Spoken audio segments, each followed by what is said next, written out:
Hey, and welcome back to the number one podcast in the world, the Cellarcast, episode 151. I actually forgot. I didn't. Kat goes like, "Hey, is there going to be a podcast this week?" I'm like, "Yeah, why? Why do you ask that? Why would you ever ask that?" And she goes, "Because there wasn't one last week." And I was like, "Was there not? Was there not?" Man, sometimes have I mentioned before that the days leading up to a video coming out, I just put out the System Shock video. The days leading up to a video coming out are just me like not sleeping and just terrible. This does not scale. It's just me consistently doing nothing but working all day and completely losing track of time. And if I have like stuff like, life stuff that I have to do, or that, I probably should do, oh god, it gets stressful.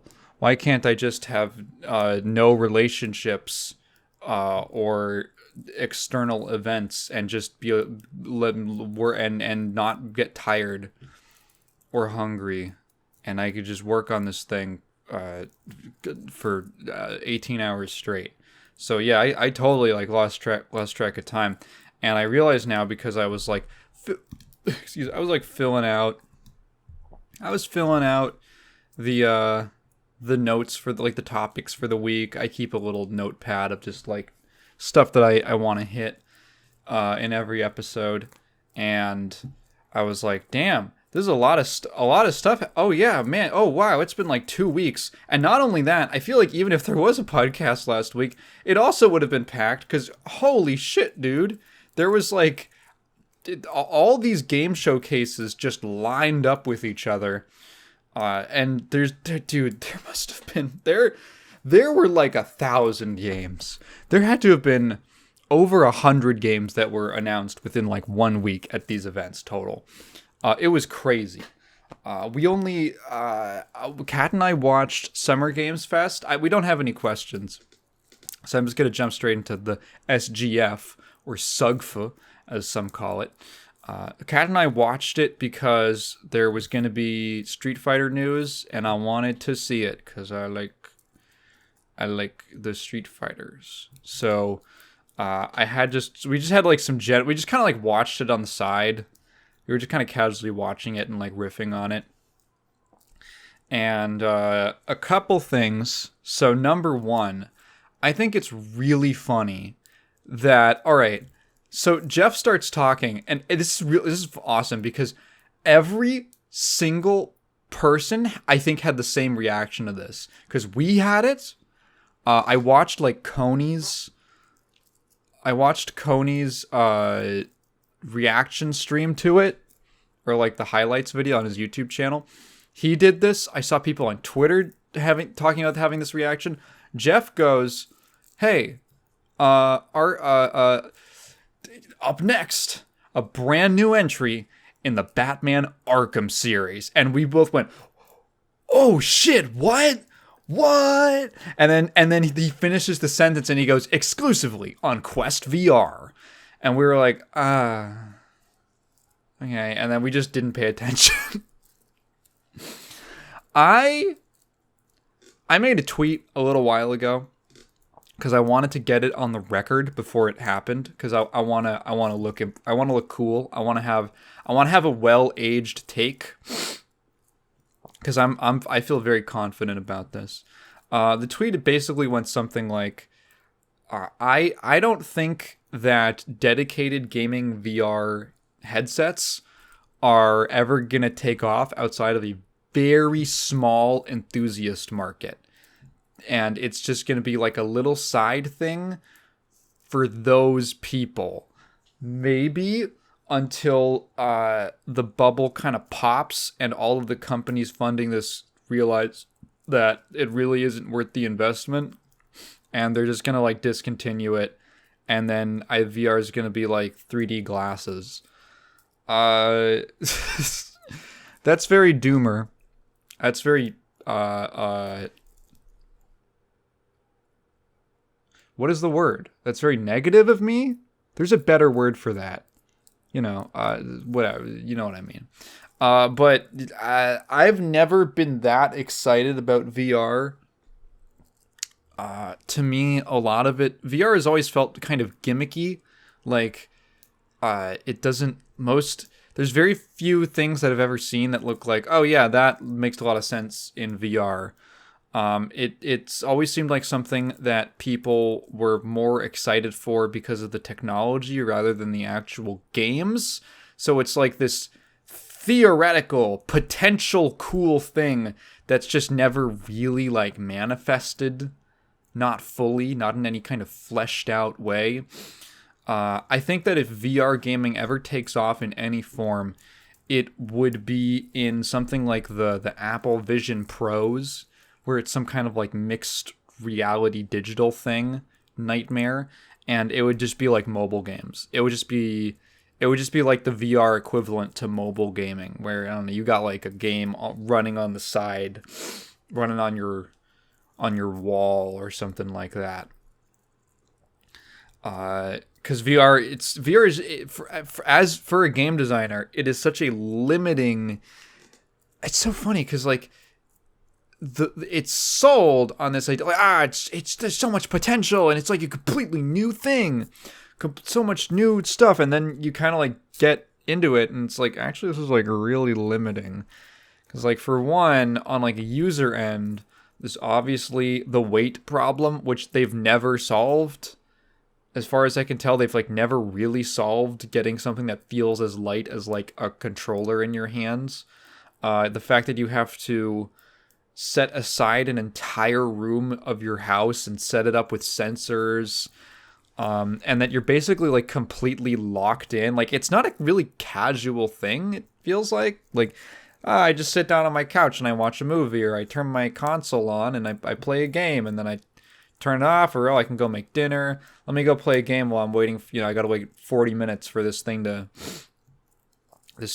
cook or something like that, or it's in the oven. You can't like do that with VR.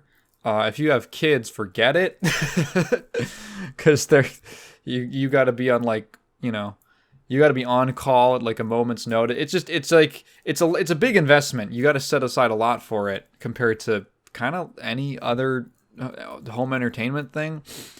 And then from a game design perspective, it's like I'm trying to think of VR now. Mind you, I'm not a VR aficionado. I haven't. What the hell, dude? I've been sneezing like all day. It's bad. I guess it's just like the air, like pollen or something. It's usually not this bad. I can't. I'm not an expert. I don't know every single VR game that's ever come out. I've only ever seen it casually. But I'm trying to think of VR games that are not in first person.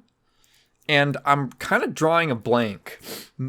Almost like pretty much every VR game is sort of like limited to one perspective. And that is kind of a big deal. Because it's like,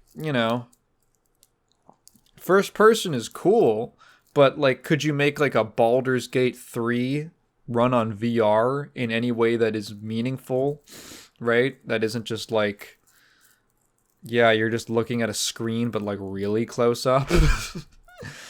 Not really. Are you gonna make like a puzzle game?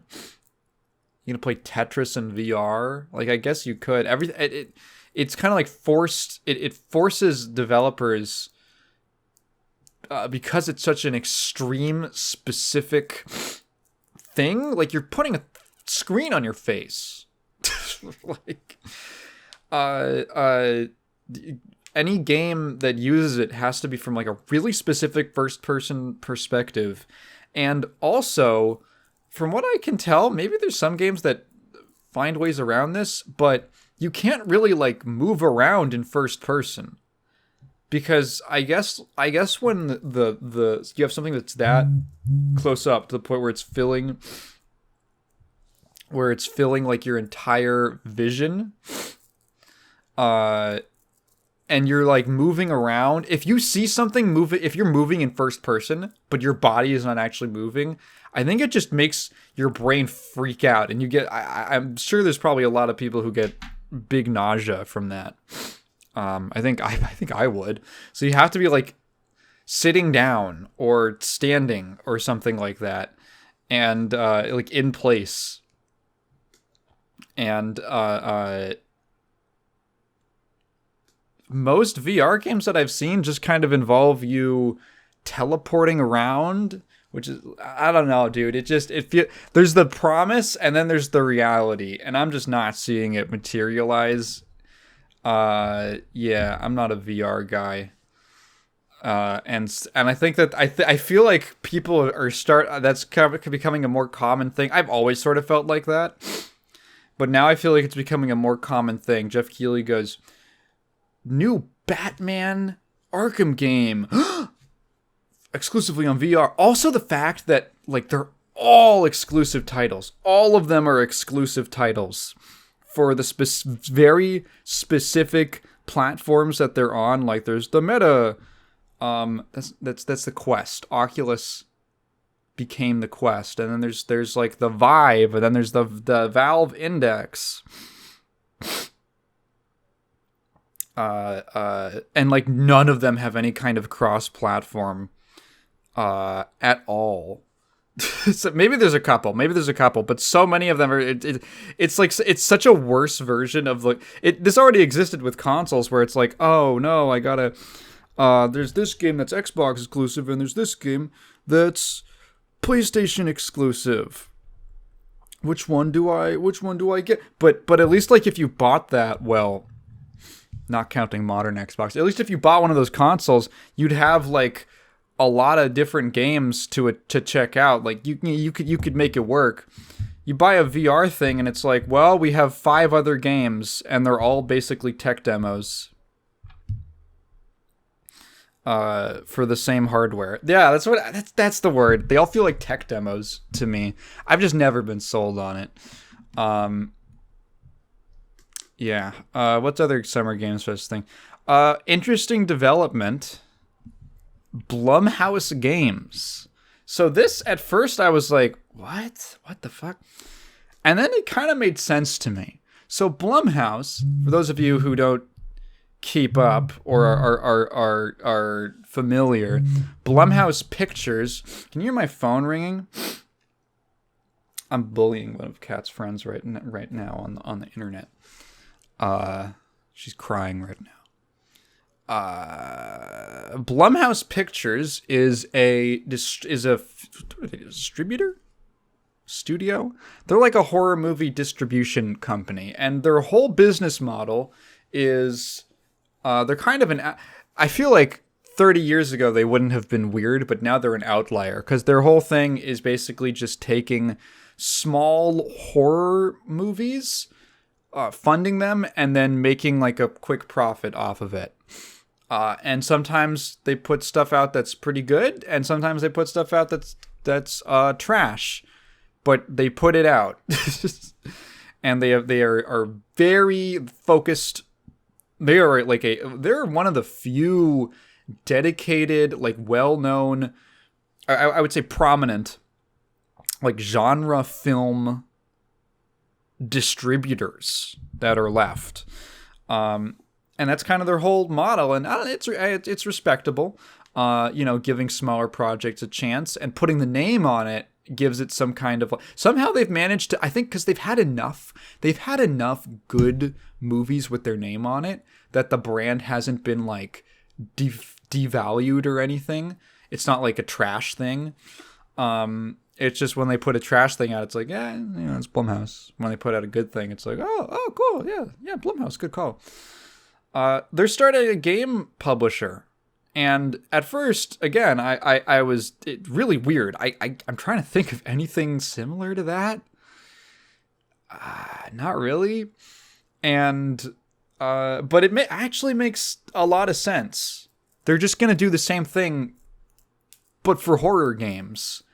They're gonna be like the new blood of horror games. Just like, hey, here's like a small indie project, an indie horror game project that we're gonna slap our name on and give some money and like to finish, or like make a trailer and do a quick little marketing push for it. And yeah, we're not gonna spend a lot on it, and then if it happens to be a hit, then we're gonna get like a big margin on that, and hopefully the creator will as well. So yeah, and the ones they showed off didn't look too bad. I'm not gonna lie, it looked like a pretty. There was like 6 or 7 games. Like they're definitely committing to it, and I don't think it's a bad idea. Obviously, it remains to be seen how they actually treat their developers and all that, or what the deals are like. But hey, I think that has the potential to actually work out for people if they're, I don't know, ethical, if they're well-meaning. So yeah, not expecting that, but could be cool.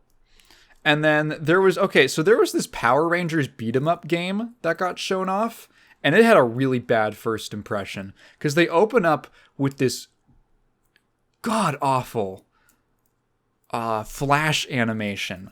It looks really, really cheap.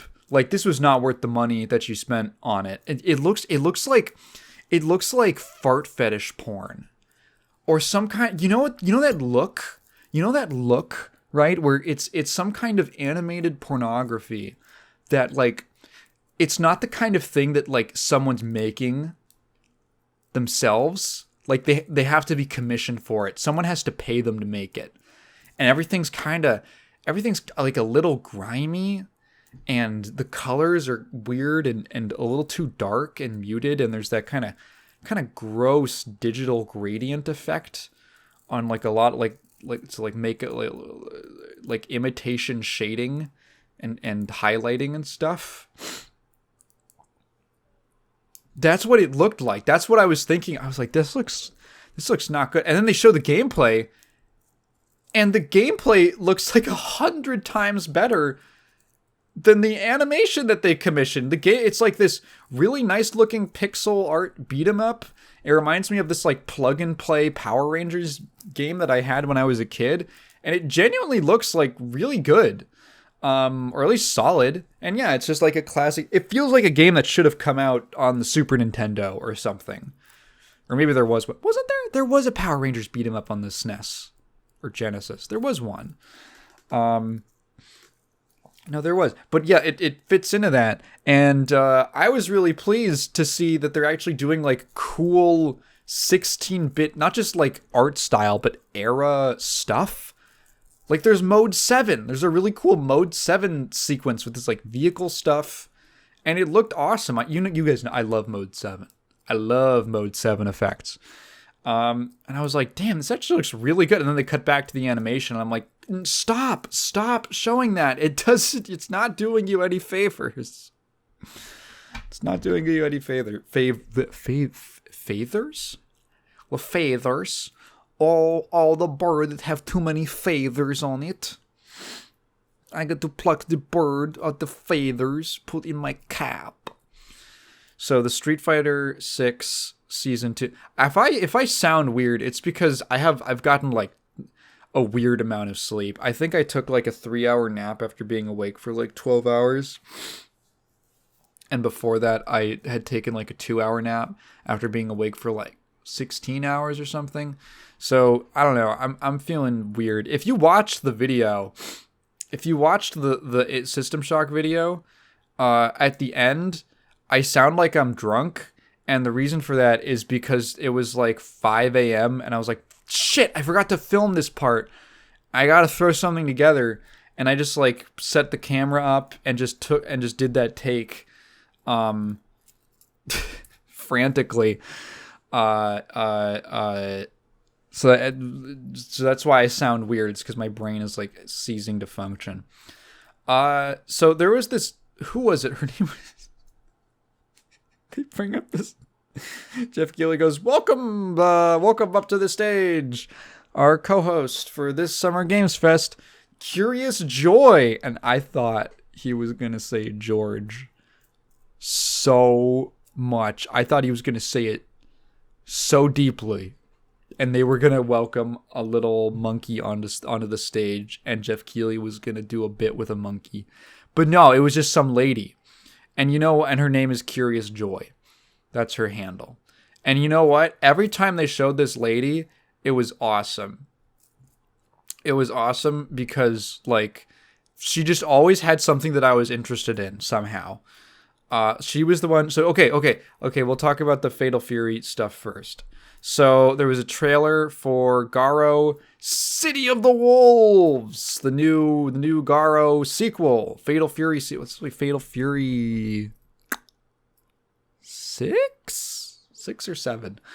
And I was actually just playing Mark of the Wolves earlier today because it's a cool looking game, the original, and it feels good.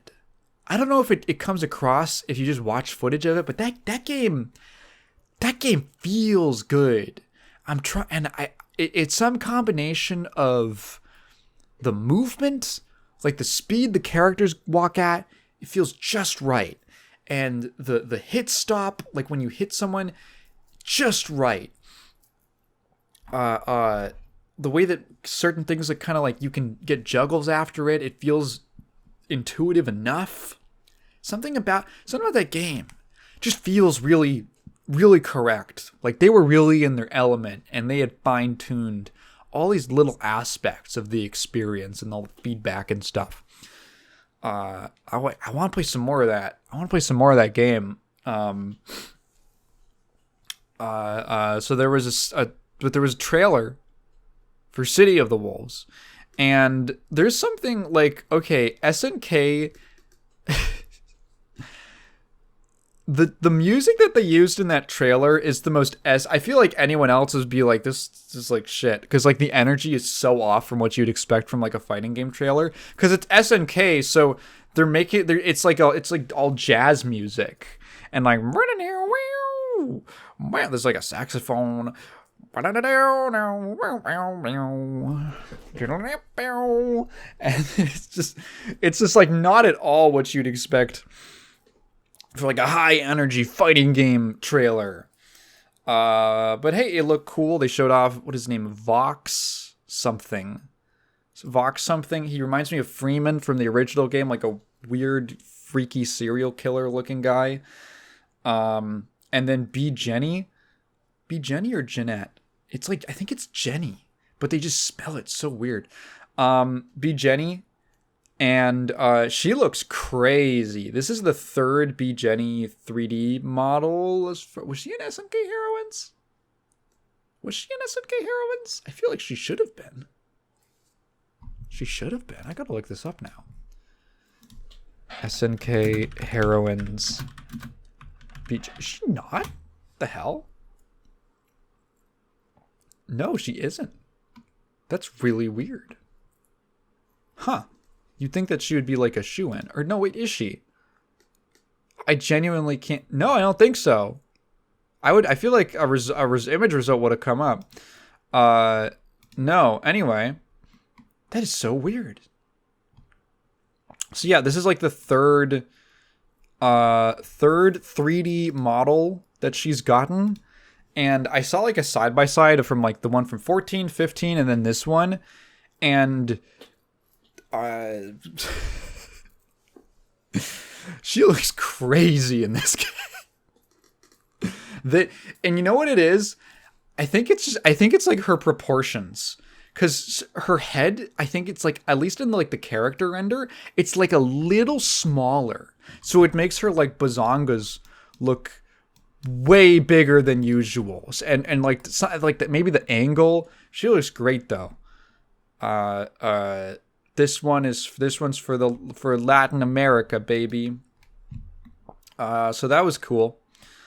And then that's the one fighting game announcement, but there was another, which is the one that everyone was talking about, which was the SF6 Season 2 DLC, which was crazy. Okay, so I talked a little while ago about season passes and whether or not it is fair to like not reveal what content is in the season pass until the content is like ready to come out. And I said that I liked the fact that Street Fighter 6, we all knew who the characters were going to be. And it actually didn't diminish the hype of the characters, because all it led to was just more speculation. There was actually more conversation because people were wondering, oh, okay, like, what do you think of Ed's new design? Do you think he's going to play differently? Or like people, it actually led to this situation where people were consistently talking about these characters leading up to the actual gameplay reveals. And, Akuma's coming at the end of the season. And I think I actually really do appreciate, I think I prefer that style of content reveal. Now, there is an issue with it, which is that if you just show off, well, fighting game characters take a while to complete, to get ready, especially if you've planned them out so that you shouldn't have to be working on them for like months, some of them, the ones that are coming later on in the season pass.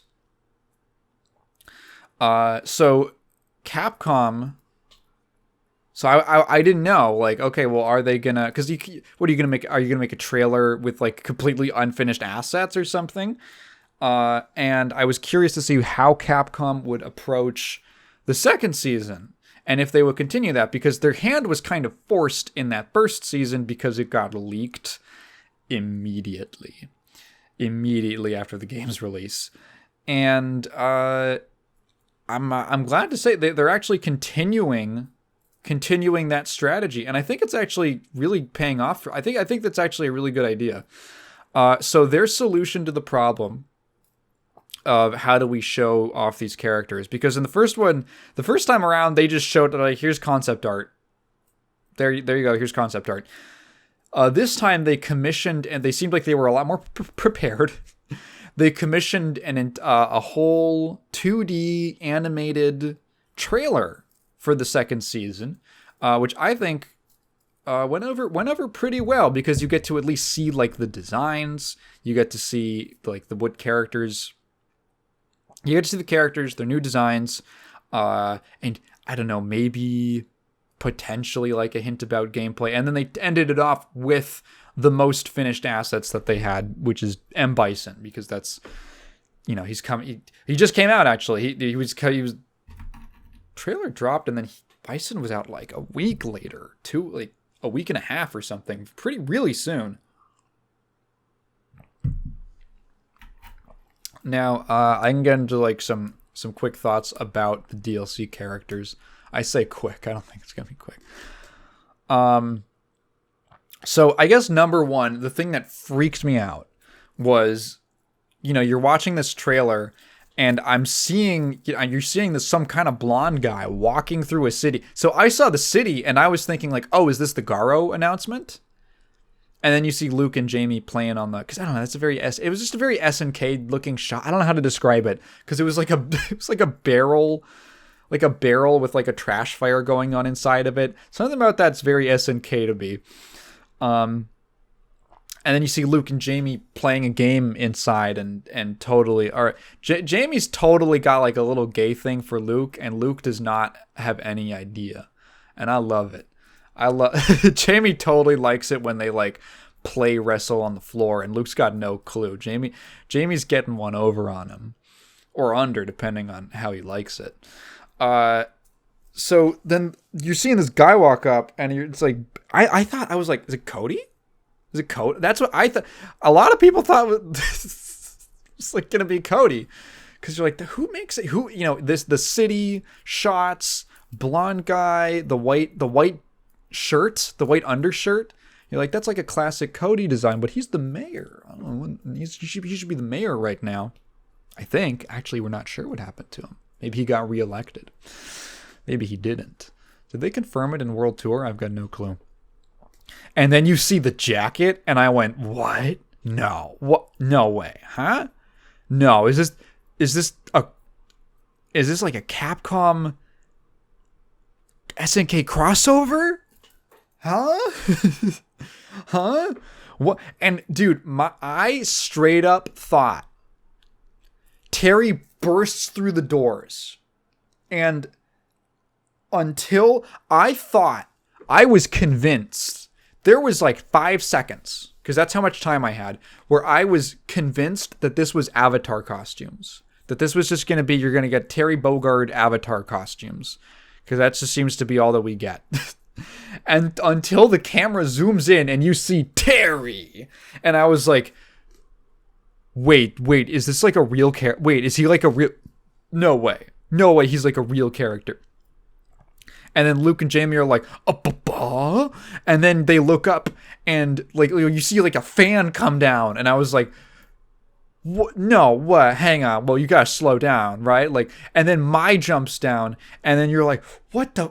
And she gets the title card too, and you're like, wait, no, wait, both of them? Wait, no, what? Hang on, this doesn't make any sense. This doesn't make any sense to my tiny, feeble brain.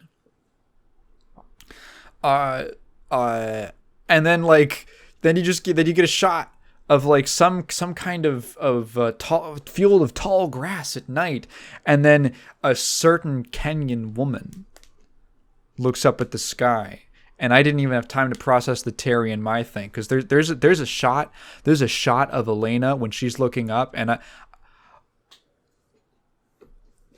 oh, thank you, Capcom. You know that meme with like Kratos, where he's like yelling at the sky. Capcom!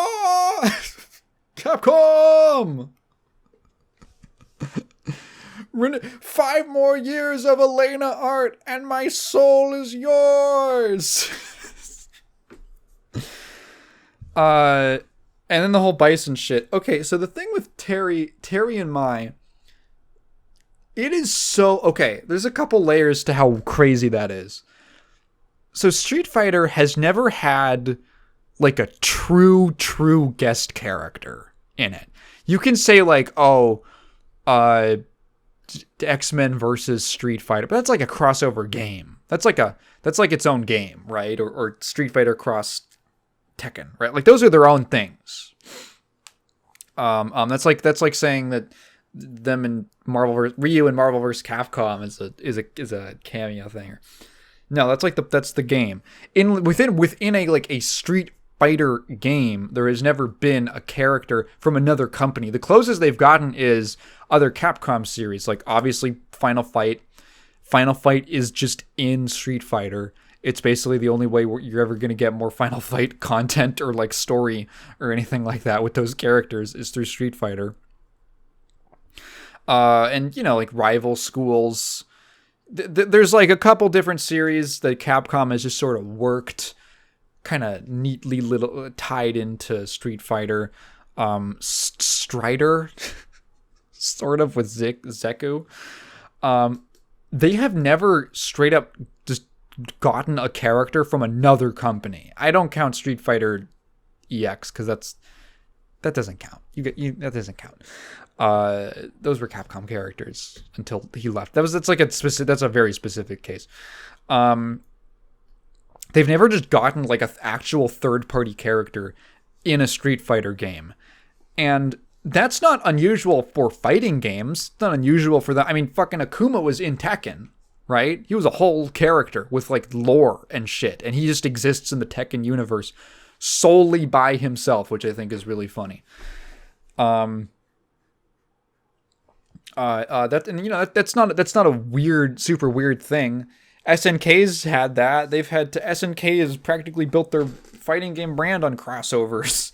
They literally in the last Sam show, they had the Crusader from, what is that game? Chivalry, and Baiken from Guilty Gear. Like, it's not weird for fighting games, but it's weird to have two. You know, it's weird to have two in one pass, like in one season. Usually the way it goes is they try to make a season pass a mix of like new characters and returning characters, and the returning characters are usually like, they try to be even with like, one who hasn't been in the series in a little bit. Here's a popular kind of fan favorite one. Like there's an art to balancing out character picks for a season of like fighting game DLC.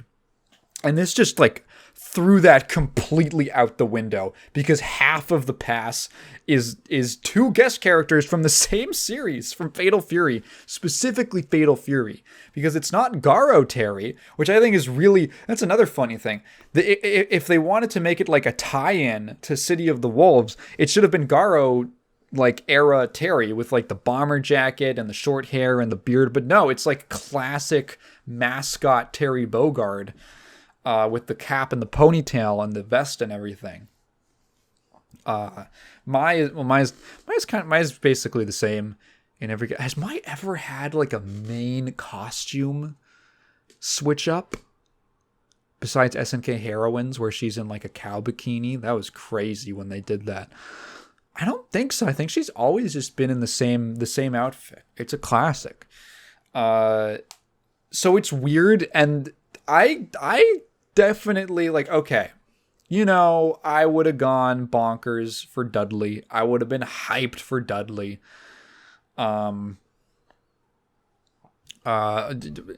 just a bunch of Third Strike characters I would have been excited for. Hugo, I love Hugo. Makoto. I would have been cool. Necro would have been really cool. I don't mind Remy, I think Remy would be nice to have back. I think they could do something cool with him. Have like a third fireball charge character in the game. There's a lot of characters that I would have picked over having 2 guests. And if you were upset about that or you thought that was lame, I get it. I can see that. But this is like so... I don't know, man. There's something just so cool. I think I just love Terry Bogard. I think that's it. I think Terry Bogard is just he's just such an inherently lovable character. Like, you're so down with him as soon as you see him. When he goes, come on. And he goes, are you okay? Buster Wolf. That's gotta be his level 3, right? Oh, I want to see a critical art Buster Wolf. Doesn't he have one that's like Buster Wolf into Triple Geyser? Doesn't he? I feel like that's what it would be or something like that, right? Like I'm excited. I'm excited to see how his moveset gets adapted into 6. Terry is, he's a pretty consistent character in like his play style and his moveset. They do a little funny stuff with him every once in a while. They might change up the motion inputs or give him a new move or replace one or something like that. But he's always kind of Terry Bogard. And I guess Mai too? I feel like Mai has always been just kind of like she's like kind of an all-rounder, sort of like...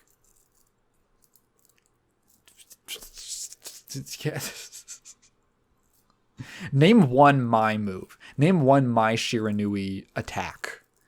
Name one of them. I was trying to. She has the fan toss. She has a little... What does she do? Like a spinny thing? I don't know, man. I just think it would be cool. Okay. So here's my question, and here's the hypothetical, the big hanging question in the air. Mai in the Street Fighter 6 engine is gonna go crazy. It's gonna be insane. I'm caught between whether or not do I think they're gonna go with I guess I'd say like the standard Street Fighter 6 physics for her tits, or are they gonna go with like the classic insane jiggle sway that she's had in like every game, where it's like cartoonishly animated? Because Street Fighter 6 has pretty consistent physics for the characters. Not just like jiggle physics for the boobs and the asses and the thighs and shit, but like there's a lot of detail, attention to detail with stuff like I just remember like in training mode, just noticing that like when Marisa throws her jab and her like arm retracts back, you can see like, because she like holds her arms up in her default stance, and when she pulls her arm back, you can see like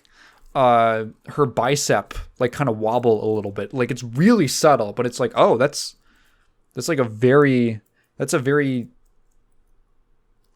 close detail. That's a really specific detail to include. With like muscle physics and stuff, like Honda's belly has like has its own subtle physics. Like the physics engine's really nice. Across basically every single character, like when they throw a punch and their arm stops, and you just see like the shockwave of the force kind of like just shake the muscle a little bit as it kind of like goes back down the arm.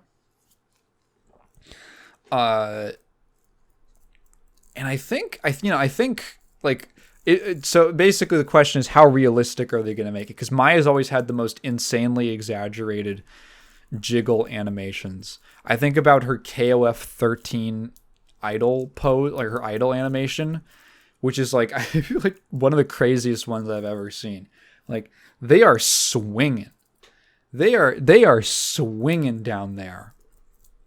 And which one are they going to go with? Are they going to like specially hand animate it? Because here's the thing. The reason they said there's 2 Fatal Fury characters in here is because they just love Fatal Fury. Like literally, they're just huge. The devs are just huge Fatal Fury fans. And they just want Terry Bogard in the game. Which I can appreciate. I got to respect it. He's making his own dream come true. Elena. So, I like me some Elena, not necessarily to play, but just like like in a different way. Elena's always been kind of a very defensive, poke-oriented character. Like her playstyle doesn't appeal too much to me. She's also, I think people have like, and this is just that kind of like PTSD thing that people get, because she is like one of the best, most oppressive characters in Street Fighter 4. For reasons like in ways that are not that like fun.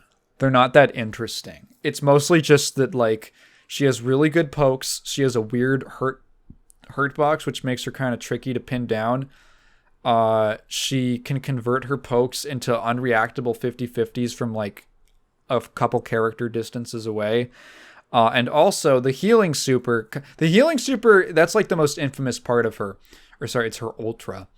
If you don't know, Elena has always had a super or some kind of, one of her super moves in 3 was that she could heal herself. And they adapted that into being her ultra in Street Fighter 4.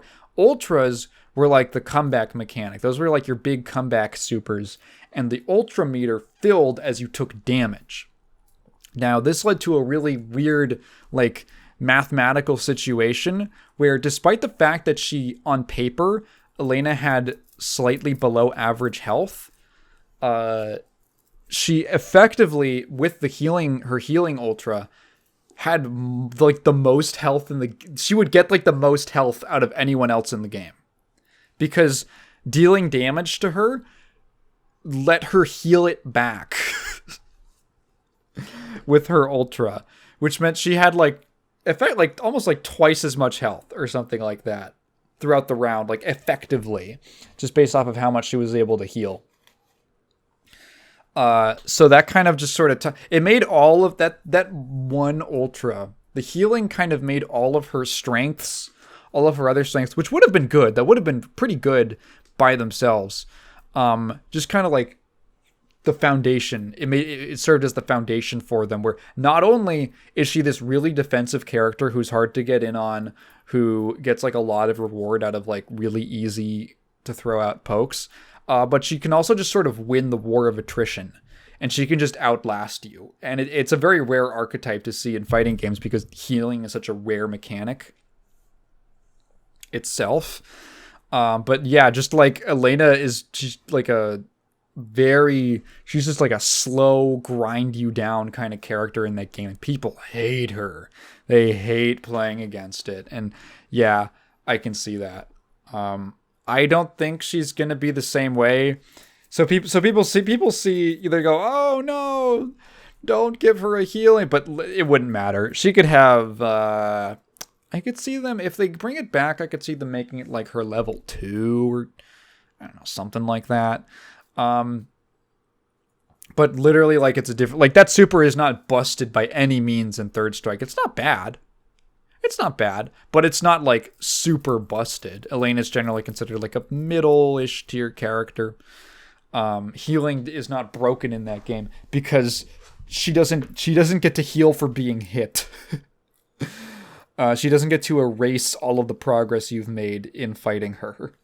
And 6 also does not... Now, if this was Street Fighter 5, they would have made that shit her V-trigger, and it would have been the same problem. But here, there's no such comeback mechanic, so it probably wouldn't have any... It probably wouldn't be a big deal.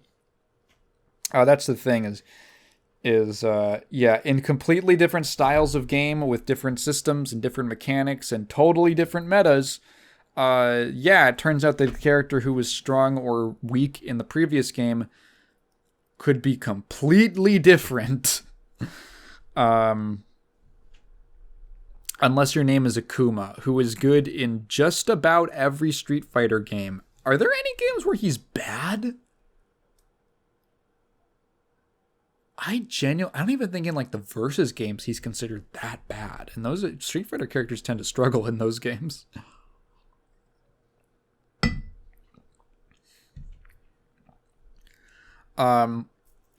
So I'm looking forward to years of new Elena art. So, Taigen wins. And then M. Bison, who was the first character of the past, who is out already, I think, or something like that. He's out really soon, like in a day or so, or something of that sort. Okay, so there was a leak about Bison being in the second season pass, and I thought it was fake, but my initial reaction to it was, dude, I don't want Bison. I don't want Bison again. Come on, like, can we just move on? Street Fighter has had, for like 20 years at least, has had a real problem with not being able to move on.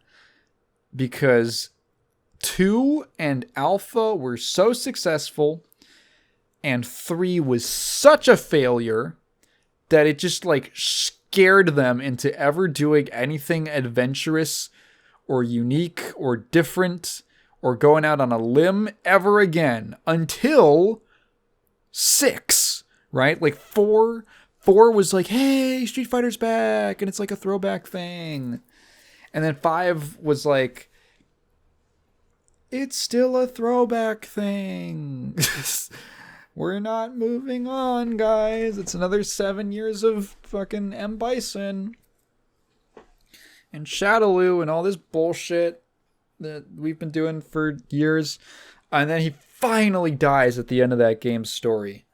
And it's like, all right, now we can finally move past Bison and the Shadowloo and all that shit.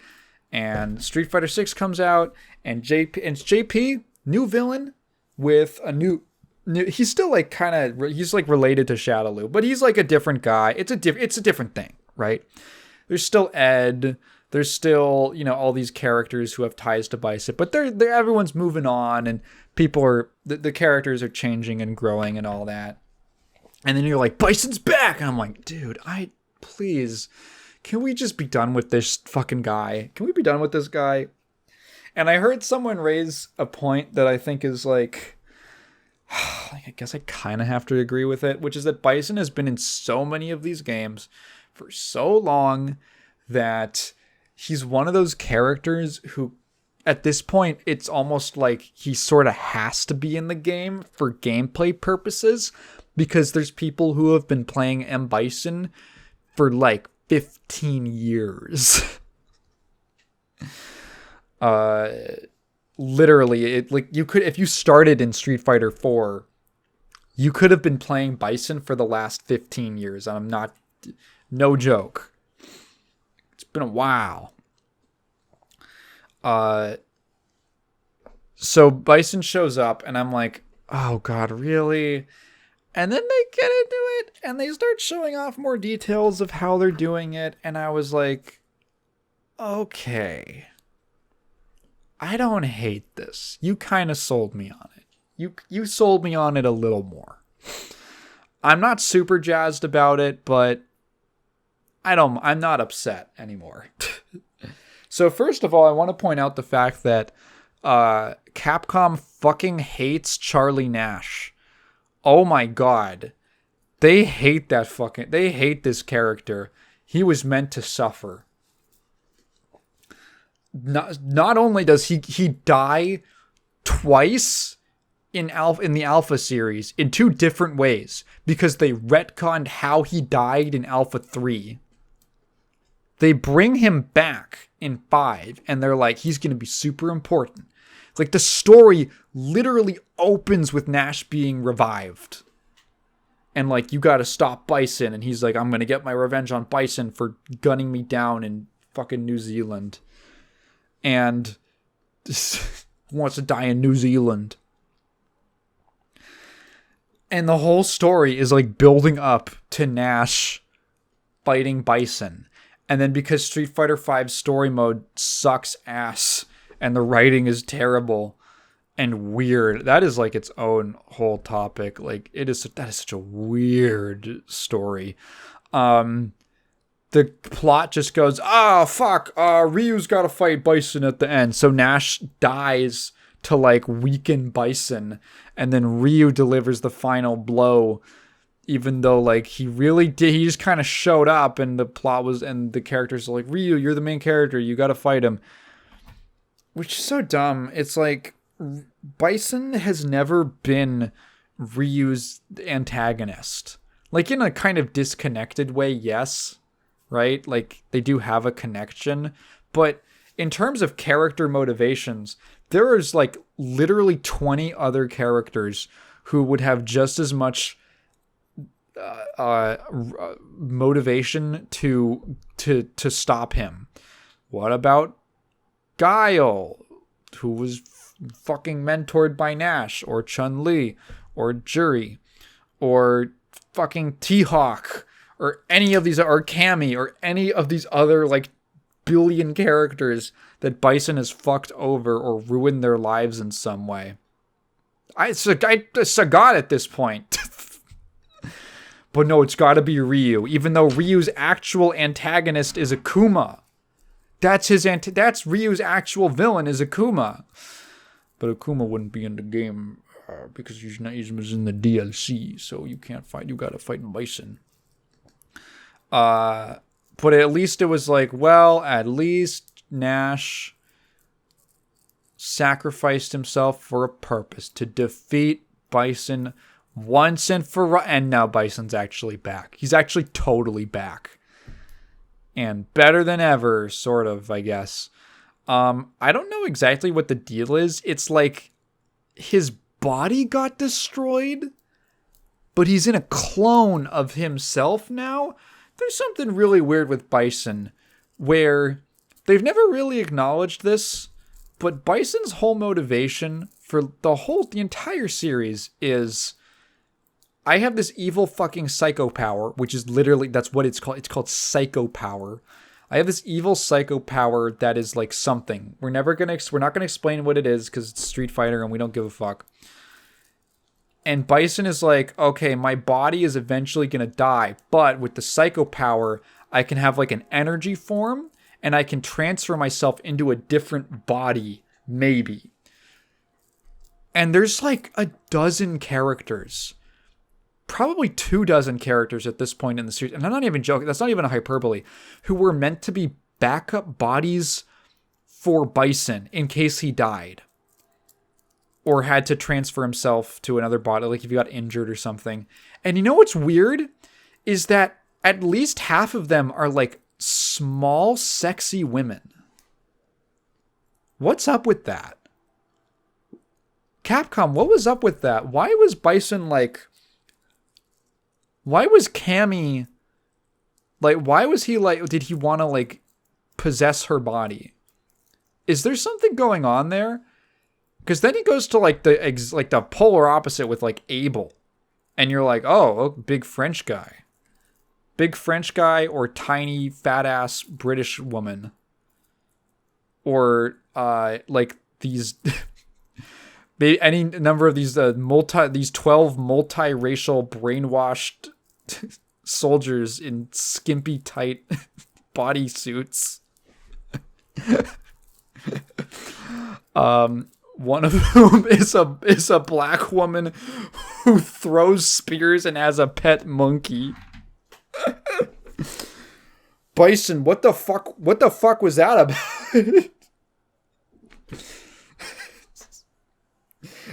That guy, he's got to have some kind of complex. He's got to have some kind of complex that psychologists don't even have a name for yet. But no, he's back in his like regular kind of bison big man body. And here's something that's interesting. Okay. I think the deal is that he has amnesia. He takes on the name M. Bison because I guess he just likes it. Like, someone sees him and they're like, oh my god, it's Bison. And he goes, I like that name. I think I'll take it. Also, he rides around on a horse everywhere for some reason. He goes everywhere with the horse. It's in like his walk-in animation during the loading screen. I'm pretty sure he's sitting on it on the character select. He gets off of it and gets back onto it for his intro and outro animations. And he also always rides it with his arms crossed, which is kind of sick. I like the new design with like the cape, the tattered cape and all that. So the deal with him having amnesia, I think they're trying to do a thing where he's not like fully psycho power anymore. He's like a weird mix. So because Street Fighter lore is dumb, they have like these 4 different powers that are actually kind of like 2. So there's like what Ryu and Ken and all those characters have, which is like chi, which is like this energy, harnessing energy for martial arts and stuff. And then guys like Akuma have like purple chi, which is called the Satsui no Hado, which means the power of evil. Okay. And then you've got like Rose and Minot, who both use something called soul power. And soul power is not chi, but it's like exactly like chi in basically every way. And it's like blue. And then Bison has psycho power, which is purple, and it's like evil soul power. So there's chi, which is like usually blue, and then Satsui no Hado, which is purple. And then there's soul power that's blue, and psycho power that's purple. And none of these are considered the same thing for some reason. And so it was in the old games, but when Bison used psycho power, it was like this greenish blue. So now that Bison, because he uses like it's a mixture of blue and purple now in his attacks. So like, oh no, it's just psycho power again. Except I'm pretty sure that ever since Street Fighter 4, Capcom has kind of codified that psycho power is purple and soul power is blue, because they did it with Rose and Bison. And then in 5, they had Rose and Minot, who both use blue spirit soul power. And then they had Bison, Ed, Falk, and they all use the purple psycho power. So I'm pretty sure that's just what it is now. So I think it's like, he has like the same power source, but because he's not so fucking evil, because he doesn't have all of his memories, he's like partially using like the good clean version of the energy, which is kind of neat. I don't mind that. I think that's kind of cool. He continues the trend of taking things that were like V skills and V triggers from Street Fighter 5 and just making them his normal movesets. It's just a thing he's got, which they should have been doing the whole time in that game. So in this case, he's got these like psycho mines, which are like these these energy psycho power explosives that he can stick onto the opponent and then pop, and it's like a big explosion thing.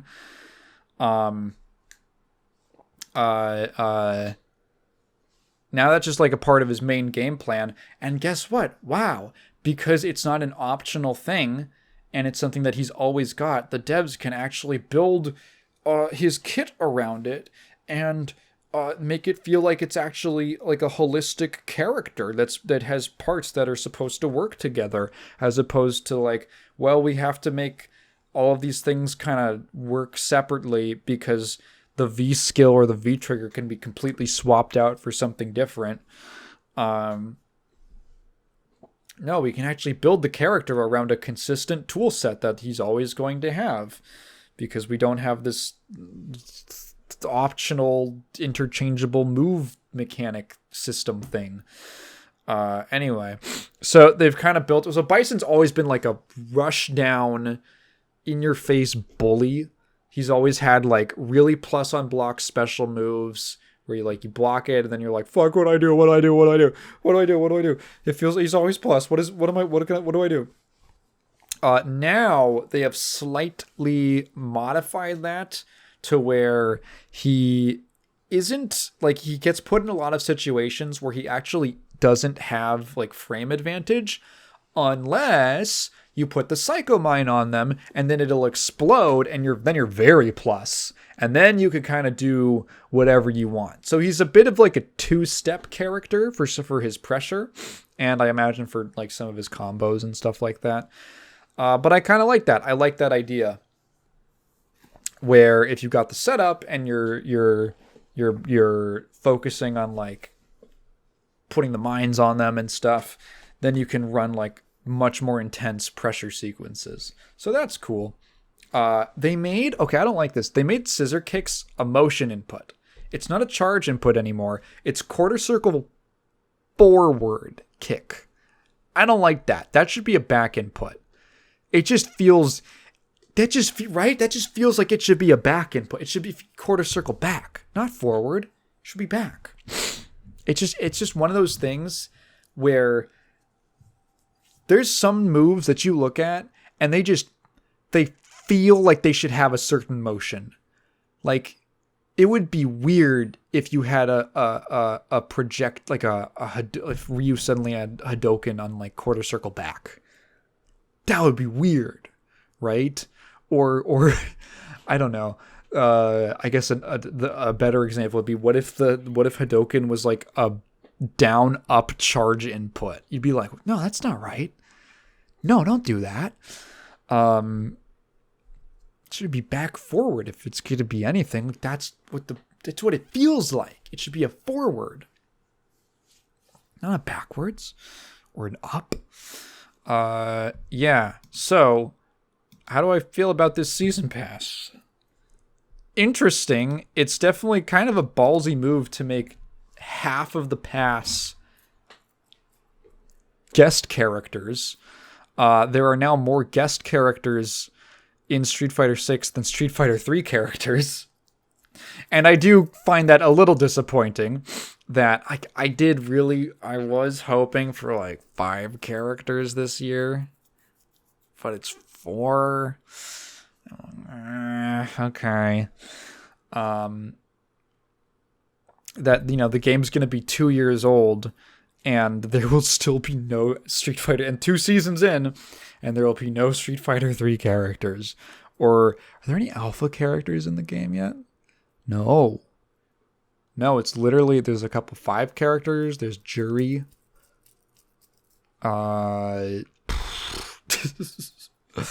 That's it. So, yeah. 6 is such a weird game, because if it was any worse, I feel like people would be much more negative about stuff like this. But because the game is just kind of like good, and everyone kind of knows that it's good, you're willing to give it a little more slack, because you're like, well, it's still Street Fighter 6, like it's still like a really good game, like on a fundamental level. So I don't mind. I'm not going to complain too much. It would just be nice. I guess it's better than having everyone bitching all the time about stuff. It's more pleasant. Let's see. Okay, completely out of the blue, completely randomly, Arc System Works announced a Guilty Gear anime is in development. Let me look this up. Let me actually get the the actual news thing up. It's called Guilty Gear Strive. Strive is actually in the title. Guilty Gear Strive Dual Rulers, which is a interesting title. So it is post Strive. I think so a while ago, like 2 years ago or something, there was a survey that was like, which of these Guilty Gear things would you be interested in? And one of them was an animated series. One of them was like an MMO. And I think they were like testing the waters because there's definitely intrigue about Guilty Gear. It's like such a great world and characters, and it's such an appealing setting. And having a fighting game for those characters is great, but I think a lot of people are really, you like seeing the world and all these weird places and locations and organizations and societies and stuff like that. I said a lot of synonyms just now. So something to like kind of expand or focus on the world. What I think they should have done, if it was me, I would have done like a series of like manga, not like one shots, but something like what I would have done is like a manga series, just kind of adapting the lore into something, because a fighting game is not the most amazing medium for telling stories in a more traditional way, I would have done like a manga where there's like, here's the whole Assassin's Guild storyline, and here's like Soul. You have like the main storyline with Soul, and then you can do a bunch of like side spin-offs of like, here's what they're doing or something like that, and then you kind of just release them all in like a big series, and you don't necessarily have to read any of them in like a particular order. And they're all just like these kind of like individual chunks, kind of like how the actual story in the fighting games is structured, where it's like you've got this main story, but then there's all these arcade mode side storylines and stuff like that. That's what I would have done, just to like tell the stories in a more fleshed out way. But no, I think a lot of people were expecting an adaptation of just the first game, of just Missing Link, and from the beginning what the Guilty Gear story is. But no, we're not going to the beginning. We are going sequel mode, because this is post-Strive. You can tell it's post-Strive because Soul, on the poster, on the graphic that they released, doesn't have his headband, which means he is not a gear anymore. He doesn't have his gear powers.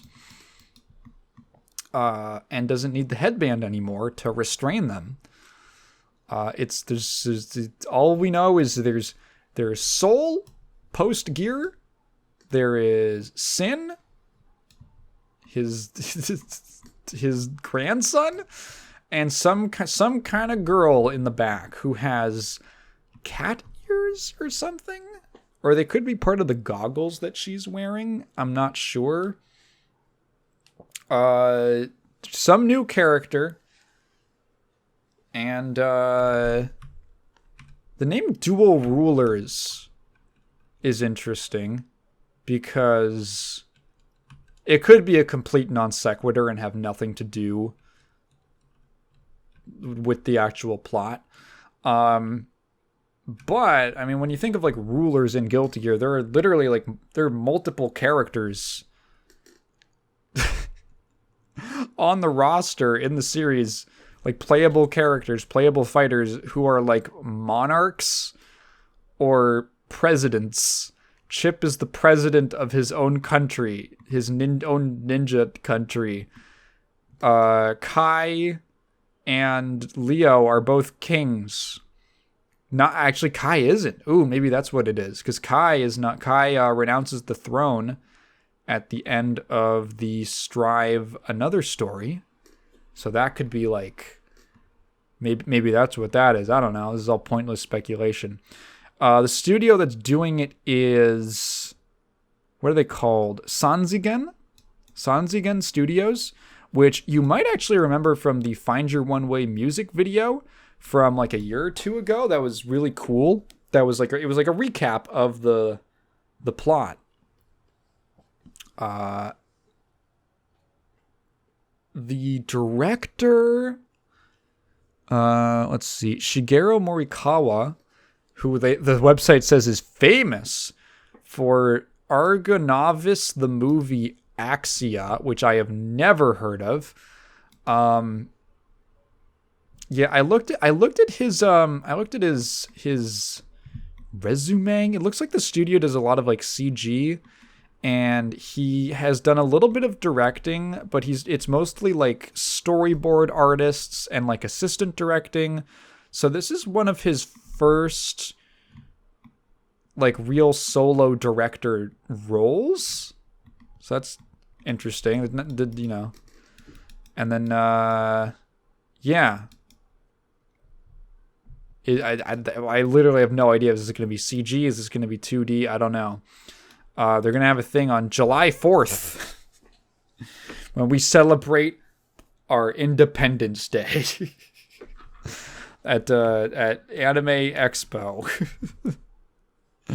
So I will probably watch it because I care about Guilty Gear lore because I'm a loser. The Xbox Games Showcase also happened to follow up the Summer Games Fest. And there were two things that interested me. One of them is obvious. It was Doom. Doom, the Dark Age, or the Dark whatever. And, okay. I'm a little torn. I'm torn. Tell me if you guys feel the same way.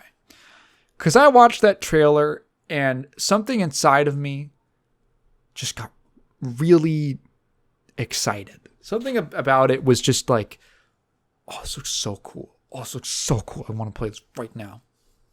And there's another part of me that goes, damn, that fuckhead Marty Stratton still is like heading up id.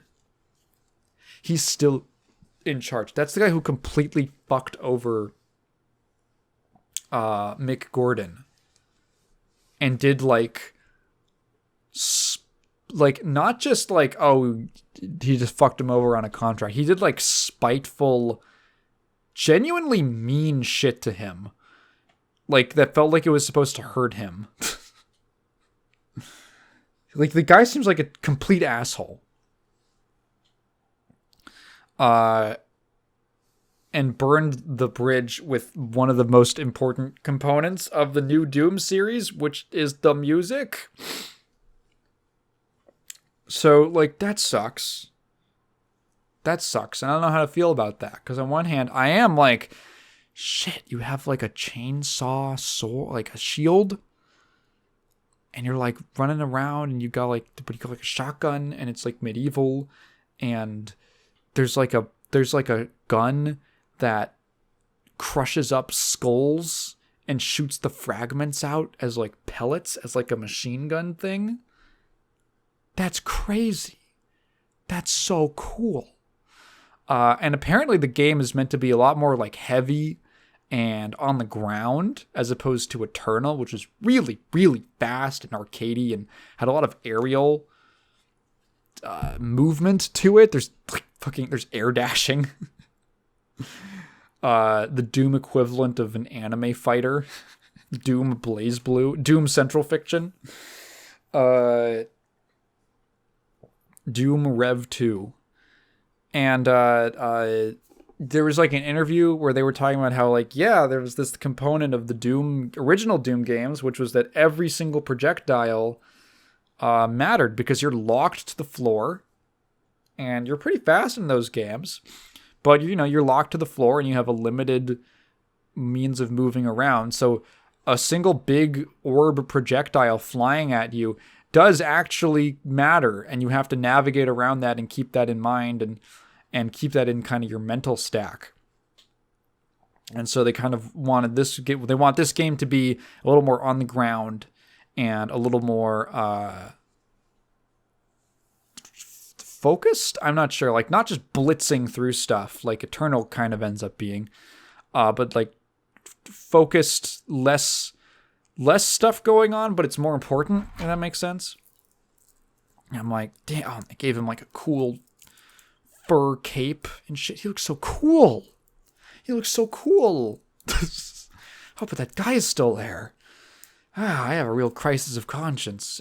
Maybe I'll just pirate it. The other thing that they showed off was the Perfect Dark reboot, which I was convinced was just canceled. I just convinced. But no, it's real. It's coming out, and I'm not gonna lie, looks cool. I was actually pretty intrigued by it. I do not know much about the original Perfect Dark games. I have a passing knowledge of them, mostly through Carl Jobst videos about speedruns. As far as I can tell, Perfect Dark was kind of Rare's, after GoldenEye, it was like Rare's way of following up on and expanding the ideas from GoldenEye, but with something that they actually owned.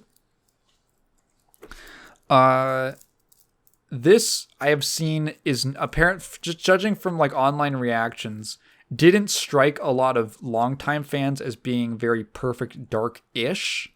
So I can see some people might not be too jazzed about that. But for me, who has like no real relationship with the series, this looks cool as hell. Because it's like just Deus Ex. It's just they made it an immersive sim, and my ass sat up. Yes, ma'am. Like they show that because I saw someone saying like, yeah, they made Perfect Dark into like Deus Ex, and I was like, all right, you have my attention. So I actually went and watched the trailer, because I didn't watch this live. I went and watched the trailer, and they show this thing where, okay, there's this place that you've got to infiltrate. There's this building you got to get into. And there's a guard signing into a door that's behind like some kind of lock. And the lock is password protected, but only like to this guy's voice. And and Joanne, the character, she pulls out, they show the player pulling out like a little device, a little wrist device. And like this, some kind of super spy microphone that picks up on his voice and records it. And then you walk over to the microphone, to the door, and you put the record, you play the recording back, and it lets you in. And then later on, it's not just like, I imagine this would be like an upgrade or something, like in some kind of Prey style skill tree, like, oh, it's not just recording things, but once you recorded someone's voice, you can like manipulate it, like AI voice manipulation stuff, which is like a really cool idea for a spy gadget. And then you can use that to like get into other places. Or I don't know, maybe even do other shit. I have no clue. But the idea, I was like, ooh. And they're showing this kind of area. They're showing off this area. And I was like, I wonder if there are 2 or 3 different ways to get to the objective, involving various mixtures of platforming, combat, and puzzle solving with unique tools at the player's disposal. And it just, I don't know, it just looked cool. I love immersive sims. You say the word, you say the sim, and I sit up. So that was, I'm actually kind of interested in that now. I'm intrigued. Now I have to mention, with that being said, this might be their last game, because the last time Microsoft put out an immersive sim, it was Redfall, and they just killed the studio afterwards. Part of that was because they forced Arcane to make Redfall into like a weird looter shooter thing. I don't know why they did that. That like none of them really wanted to make. Hopefully they won't do that here. It doesn't seem like they're doing anything, any similar level of meddling. But hey, it looked cool. It's the first time I've been interested in Perfect Dark. More like they should make a game where she's a dog and they should call it Perfect Bark. So a couple episodes ago, I talked about Inside Out, the Pixar movie, which I had a kind of meh reaction to. I don't think it's bad. It was more so just like, well, you know, it's not a type of movie that specifically appeals to me. It is made for children, so I'm fine with that. I don't need a child's movie to cater to my specific adult interests or tastes. I'm okay with a thing just existing for kids to like. But you know, I'm still gonna say like, yeah, it's fine. Well, the sequel came out, Inside Out 2, and Kat and her mom and I went to go see it because her mom really wanted to see it. And so I never would have gone to this on my own. I saw people like nitpicking the little previews and like, well, the emotions are supposed to be this or that. And I was like, all right, I guess people are fucking... it's like a Pixar sequel. How many Pixar sequels are actually good? Like, not a lot of them from what I've heard. The only one I've seen is... I think I've seen I have seen the first 3 Toy Stories. I've seen Toy Story 2 and 3... but that was a while ago. I barely remember anything from those movies. And I've seen Cars 2. And those are all the ones that I've seen. And Kat was telling me that their record is not great on sequels. They do not have a stellar track record as far as making sequels to their films goes. This is probably... So... This Inside Out 2 is probably one of the few that she said, and I agree with, I was really curious what she thought of it. I think this one was better than the first one. I thought it was more interesting. I had a much better time. The first one I just kind of watched in a very passive feeling way, where I was just like, all right, you know, it's a movie. This one I was actually kind of invested in. Like, legitimately. And I actually think I actually thought it was kind of interesting. And I like the spin that they took on it. The first movie is very simple. There's 2 basically plot lines that both of these movies work in this same way. Where there's like 2 plot lines. I don't know if you'd call it an A and a B plot. They're sort of... because they're sort of on the same level of importance and they're interconnected, right? Obviously, because there's the external plot and the internal plot of what is the mech child doing, what's the Gundam child doing, Riley, and what are her emotions doing inside of her head. And where was I going with this? So in the first one, it's pretty simple. It's like she's moving to a new place, she's going through changes. And she doesn't like it. And then the internal storyline is like a buddy road trip adventure where they kind of have to come... they have some conflict and they have to come to appreciate each other. Or Joy has to come to appreciate sadness. And it's like a metaphor for not being scared of having certain emotions and that being sad is okay. And, you know, stuff that would be, you know, like kind of good for like maybe to teach a kid that like it's okay to be sad and stuff. And everyone learns a lesson at the end. So the second film is kind of, in ways it's similar because again, it's about Riley going through a change. She's going through puberty. And she happens to be going through puberty right around the time that other things are kind of shifting around in her life. And here's what I like about this movie. If you just put it on paper, the stakes in this one are way lower. They are way, way lower than the first one. But I felt it way more. So the climax of the first movie is Riley is going to run away from home. She's going to make a dumb decision and she's going to run away from home and fucking end up in like 5 separate body bags scattered around San Francisco. And that's why it's important that the emotions have to stop her from doing this. In this movie, the danger, the bad thing that it's building up to that's going to happen is just that Riley's like kind of a stupid shithead. She's just kind of a jerk because she isn't able to she doesn't know how to handle certain things that she's feeling or experiences that she's having. And I kind of like that. Essentially, okay, she starts going through puberty. And at the start of the movie, all the emotions from the first one, they're all working together. They're a great team. She's got everything figured out. And then suddenly she wakes up one day and puberty has begun. And all of these new emotion characters move in.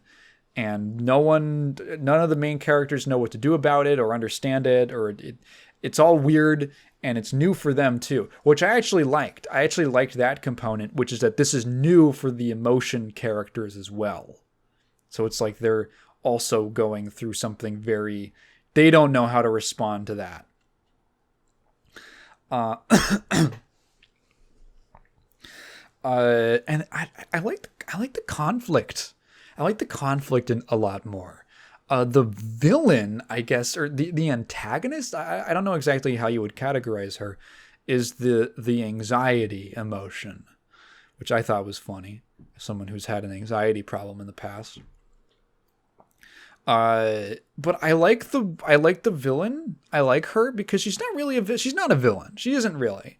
She is obviously okay. Here's the thing. This is all very scatterbrained because I'm scatterbrained right now. I mentioned in the first, talking about the last movie, how it's kind of weird that the emotions can feel their own range of emotions. Like joy can be sad, and sadness can be happy, and anger can be happy, and it's like, what, do they have their own things? And in that first movie, you don't really think too hard about it, but in this movie, it's okay.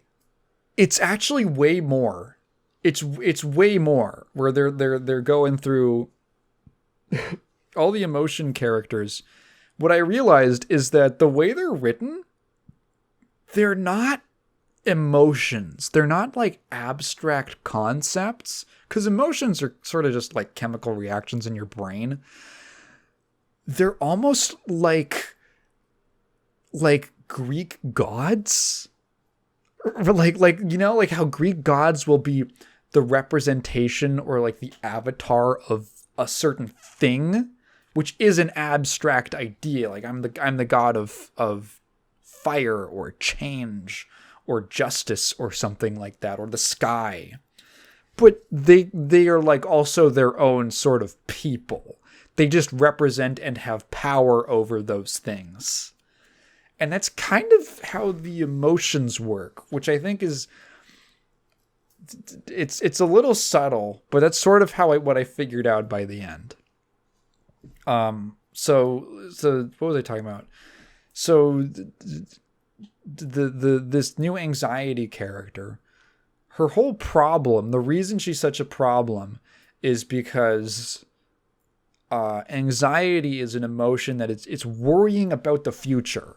It's a fear of the future. And it manifests as opposed to like the existing fear guy character who is sort of just like very present, immediate dangers. Anxiety is like a long-term fear. And they really go in on the fact that she is like constantly coming up with awful simulations of what's going to happen in the future and how Riley has to like plan for all of these things. And the problem is that if you give into that too much, it absolutely ruins your life. Because you can't control it, and it's completely irrational. You know, some level of anxiety is good. You know, it's a good thing to have in your somewhere in your toolbox. But an overabundance of it is really destructive on your life. Which I know from firsthand experience. It's really fucking bad. And I like the element, the idea that anxiety in this movie isn't like an evil villain who's come to ruin Riley's life. She's just really scared.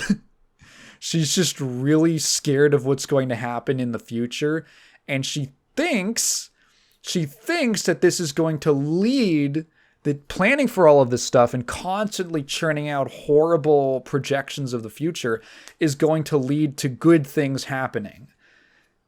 But of course, because it's anxiety, it's completely irrational, right? It's completely irrational because it's like, I don't know, it's so weird to describe, but it's just shit that you've built up in your head that doesn't really hold up. If you were to tell it to someone else, it doesn't make any sense. But it makes sense.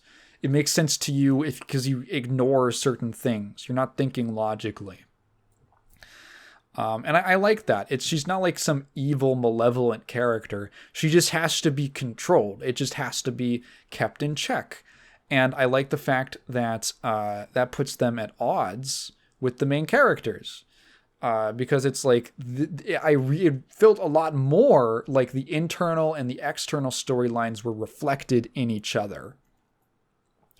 Another thing, so I made a joke, right, about how Riley kind of feels like a mech. She feels like some kind of Gundam that's being piloted by these emotions. And I didn't think that was really a problem. It was just kind of a funny observation. But if it was a problem, I feel like this movie kind of alleviated that. Like, I don't know what it was, but she felt a lot more like her own character in this movie rather than like a puppet for the actual main characters. And I'm trying to think of exactly like what it was. I think maybe there's just more of like little details of the way that they handled, I guess like the nitty gritty process of how the emotions kind of influence her, where like there's actually things that they can't control. And I liked that. There's things that happen where Riley will have a response that is just kind of like, they don't know what to like do about it. They have to like work to influence her more. Like they have to work harder or something. They have to power up. It almost feels like, I don't know, it's like a really weird analogy, but it's like working with an animal or something. Like, you know, you can work with the animal and train it and teach it tricks and stuff, but it also still has its own internal logic, and it's going to do its own thing to an extent, no matter how well you clicker train it, you know, no matter how tight of a leash you keep it on. And I liked that aspect of this movie. Here's another thing I liked about it. It is really cringy. There were points where Kat had an iron grip on my arm in the she was like, she was on the verge of having her own panic attack watching this fucking movie during some of these scenes. Oh my God. There is some good, I love cringe. There is some good cringe in this movie. Like intentional, I mean. Because she's going through puberty and she's just fucking embarrassing herself because she doesn't know. She's trying to be cool. She's trying to impress these older kids. uh, uh, and making bad decisions at the same time. And again, it's not anything like crazy. She's not gonna like fucking. Is Heather's the one where they just kill people? She's not gonna do any of that stuff. She's just like being kind of a jerk and being sort of weird, right? You're like, oh, like why are you acting like this, man? Like that's uncool. Like it's not cool. But you feel it. You feel it really hard. So like the big conflict is Riley, because she's into hockey. That's a thing that they carried over. She's still into hockey, because when you're a kid, you're defined by like 2 or 3 hobbies that you have. So she's really into hockey. Hockey's her whole life. And she gets an opportunity she's in like 8th grade or something, to go to a hockey camp for like it's like a weekend thing or like a 3-day thing. For like a high school team. Or it's something along that line. It's some kind of like training camp, and it's led by the coach of this like really, oh my god, that's like the team, and the girls from that team are at this camp as well, like the high schoolers, right? So on the way there, Riley has these like 2 friends. She's got her own they're a little trio, and while they're on driving to the camp, she finds out from them, they break the news to her that they're not going to the same high school. They're transferring to a different one. Riley's going to this one that these like cool hockey girls are at. And this is like devastating. That sucks when you're a kid. When you have like some really good friends and then they move away or just you grow apart, you have to get used to that as an adult. But like that sucks ass to go through as a kid. And it's like it's really upsetting for her, and when you're a kid, stuff like that's really, really big to you.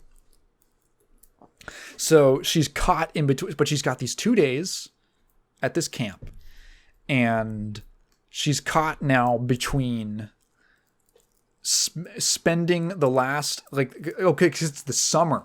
It's the summer, so this is like the last time they're going to have with each other. Spending the rest of her time with her friends while they're all still together, like, you know, the last weekend, the last trip or whatever, or impressing the high school epic hockey girls.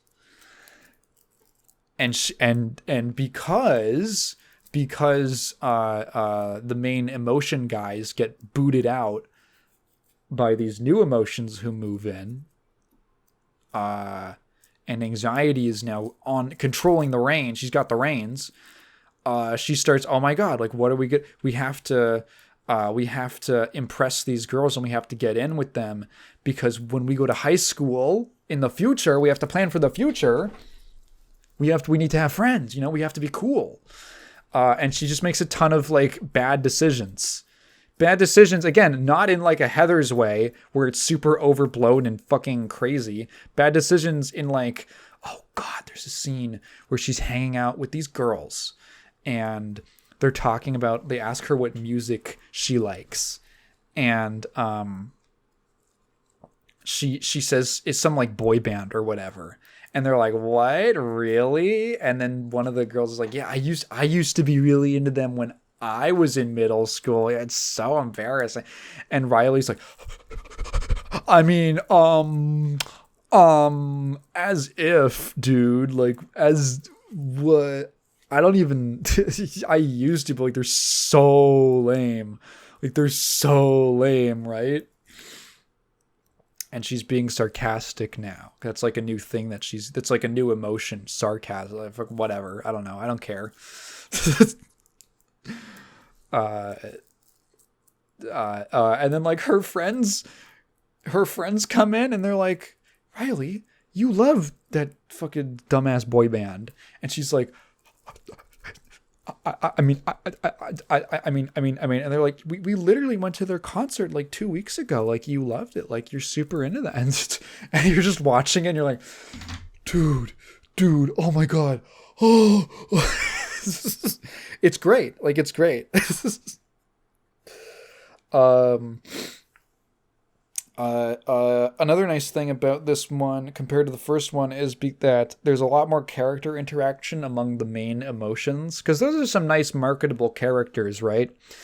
And the fact that they're supposed to be these like avatars of emotions means that it's really easy for them to like interact. They kind of just all naturally bounce off of each other because their emotion, like literally their temperaments are like built into them as like gimmicks.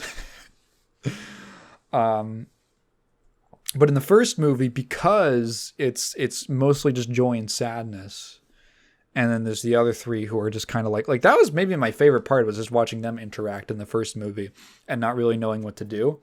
Now it's like all of them. They're all in like a group together. And I really liked how the group dynamic was written. There's an element. There's like this element and maybe even an elephant in the room, which is... Okay. So like I made a joke. I made a joke last time about how, Riley's emotions are all, there's like some male and female, I guess, ones. They're concepts. Do they really have genders? But they do, right? But then you go into like her mom's head, and all of the emotions are women. And then you go into the dad's head, and all of his emotion characters are men, who will look like him, and but Riley's are like mixed, and like what's up with that? And then even in this movie, there's actually a quick little cut into like one of her friends' like own little like emotional command centers. And I think all of her emotions are also girls who, again, kind of look like her. Or they have certain features. Like they have her same hair and like nose and shit. But Riley's all look different. And they're like different genders. And like, okay, the meta reason is because the characters are, if you have literally every single character look the same, or like have her same hair or something, like it wouldn't make any sense. You could also maybe, or it wouldn't be nearly as marketable or appealing. Like the character designs are pretty solid. You could also maybe make that's the thing. You could have made the argument that, it's because Riley's personality isn't fully formed, so all of her emotions look different, as opposed to her parents, who are like grown adults who have settled kind of into their ways and are all kind, their emotions are all kind of in agreement. But Riley's are all kind of mixed up, and that's kind of represent. But then you see her friends' emotions in this one, and no, that's not how it works.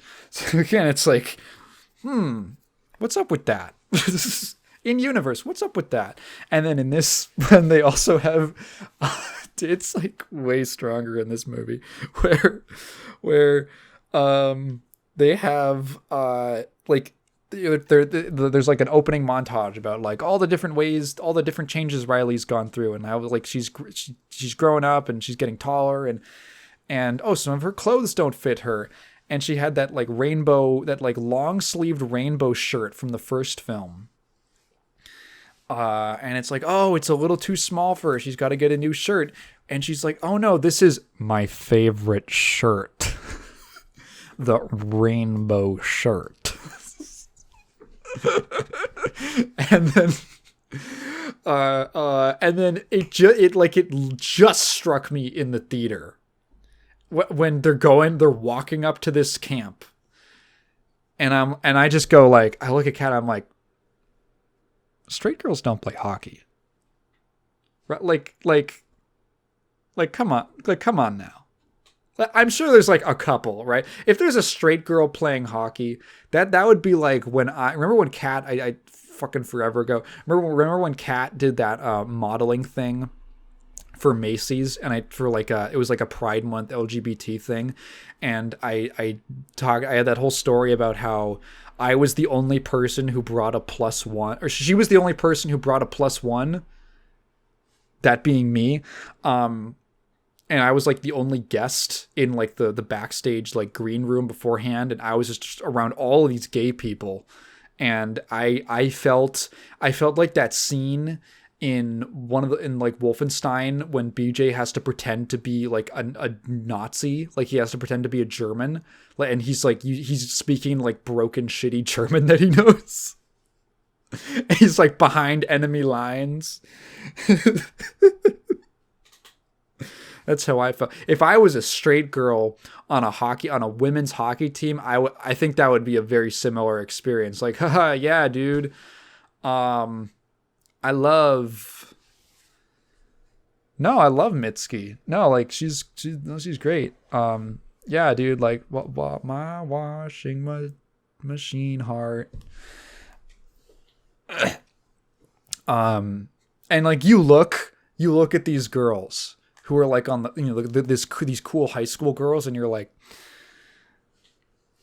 some bum bum bum. That's my gaydar going off. Bum bum.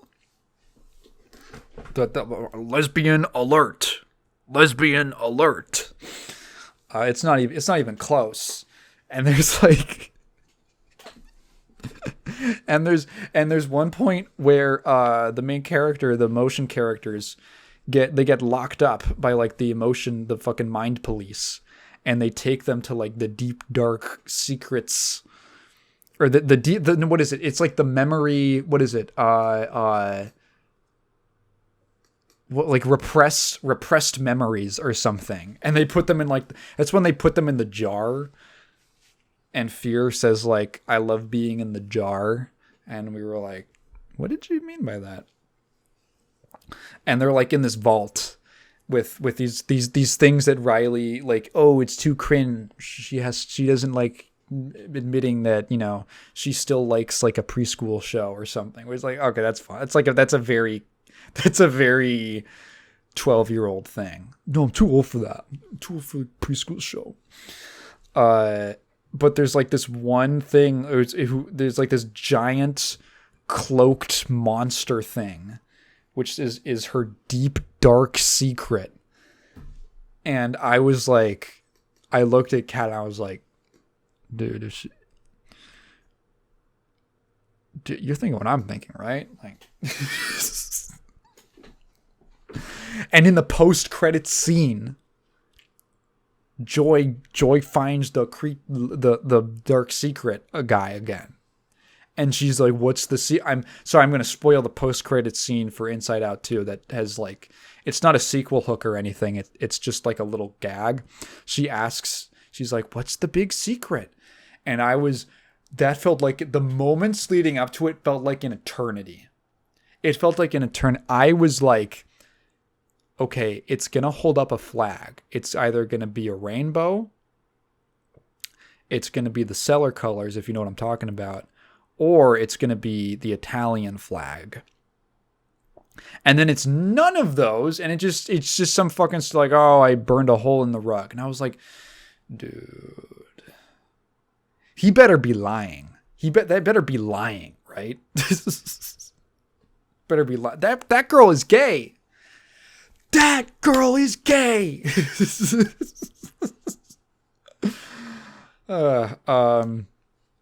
Yeah, no, the climax to this movie, I love the climax to this movie because you know how I said, like, I think it's great. Like, I love the fact that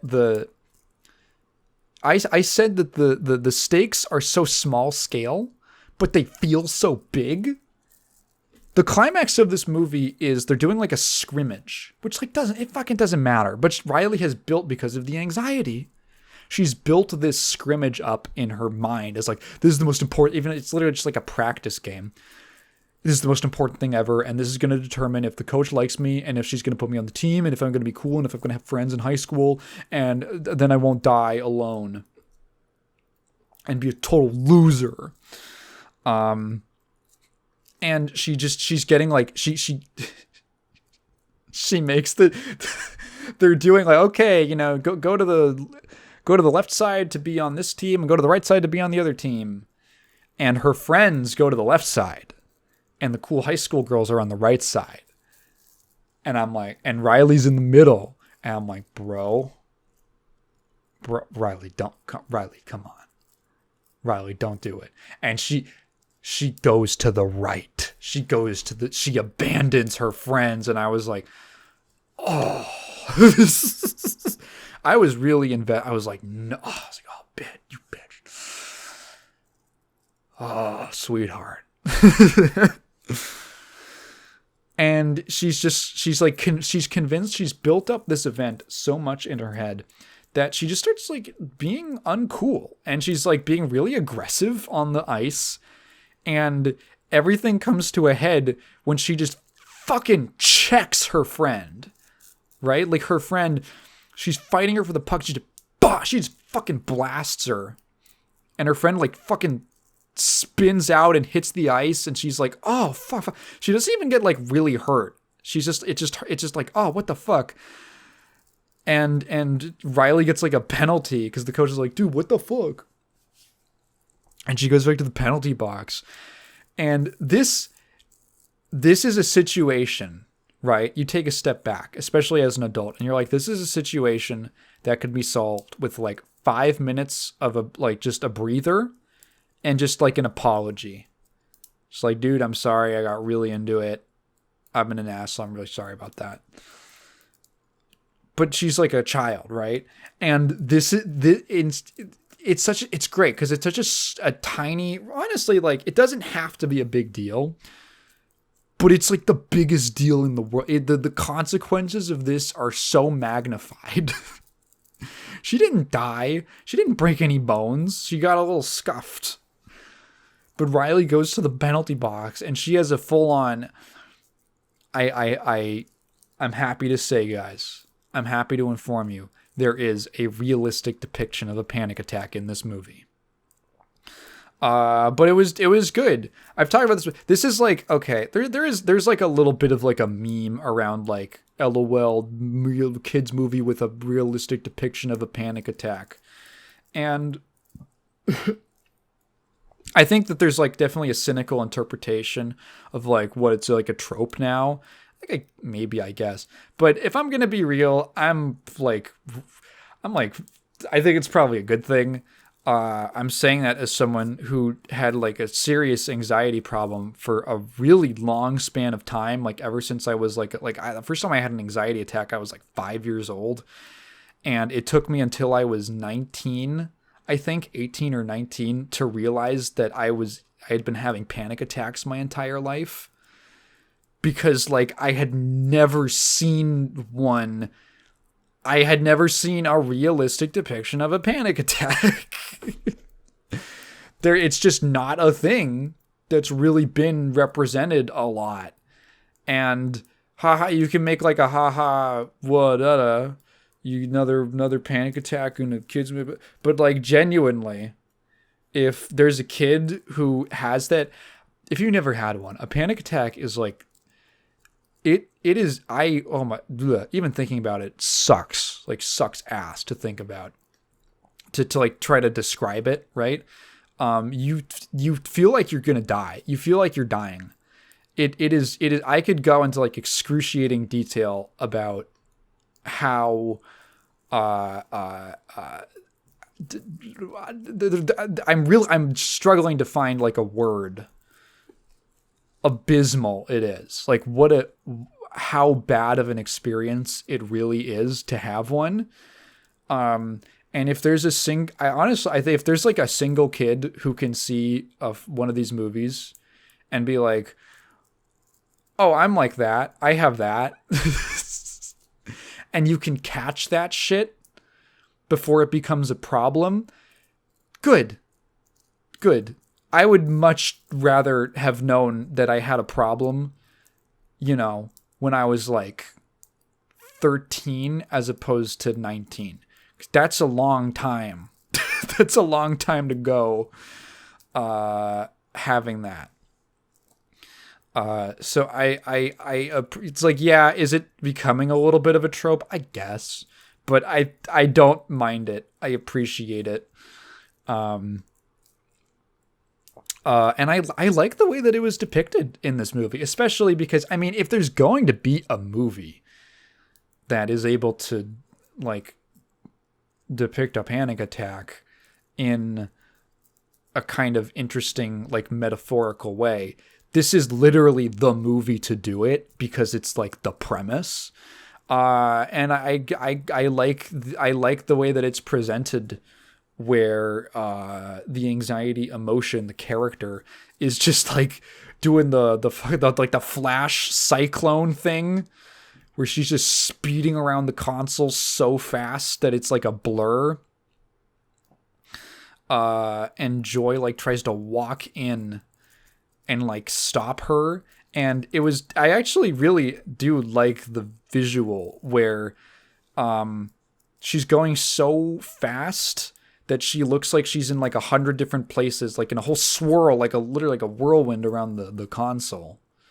But Joy like walks in, and it also looks like anxiety is at the same time purely just like completely still at the controls, and just like kind of like staring ahead, frozen. And then you just see like twitches of like this incredibly fast movement at the controls, of just like the levers flipping or something as she's just moving it at like a light speed. And it's this like simultaneous state of like going so incredibly inconceivably fast, but being also paralyzed. That is like, I like that. That's a good way to describe that. To describe part of that experience. And I don't know. I appreciated that, and it kind of it serves as a segue for the movie to I guess like really get into the idea that anxiety's been basically the antagonist the entire movie, but she's just fucking scared. She's just motivated by being scared. And it's like a nice climax. And everything kind of calms down. You don't really like stop a panic attack. You just kind of like wait it out, which is one of the worst parts about it. You just sort of wait it out. And I appreciate that like it isn't like, oh, she gets a hug and now she's okay. It's just like this awful, sputtering, hyperventilating that just seems like it's going on for fucking just forever, even though it's maybe like 10 seconds. And it's like the worst feeling in the world. And like you're going to die and your chest is all tight. And then it's just kind of like, okay. Like, no, that's what it's like. That is really what it's like. And then, yeah, guess what? Her friend comes over and they make up, and it's cool and it's okay. And then the resolution is, man, I was like a real asshole and super uncool because I really didn't know like how to handle stuff. And but we can still make up and be friends, and we can all be cool, and we can have like a kind of like happy ending. I was like, that's nice. Okay, no, I like that. People were getting all like, well, aren't the emotion, isn't anxiety like fear and this other thing, or was like, why is it like a different character? It's like, it's a different character so you can tell a fucking story about it. So you can tell a story about it with a new character because it's a sequel and you want to introduce new things. It's fine. The metaphor is fine. Also, I think maybe as a kid, you might also be a lot more. Excuse me. You might be. You're probably a lot more likely to think of all of your emotions as being sort of separate things. That makes sense to me from like a child's point of view, that they're not like interactive with each other or different forms of each other, that they're like distinct things. Which, I mean, when you're going through puberty and you might be feeling things for the first time, yeah, maybe you probably would think of that as like a completely distinct emotion that is not related to anything else because it's so different from anything you felt before or in a way that you felt before. I was waiting for the freaky emotion to show up. I was waiting for the absolutely devious emotion to show up. That's what I was waiting for. But no, I don't know. I feel like you could just compare the amount of time that I talked about the first movie to this one to get a gist. I think I spent like 6 minutes talking about the first one.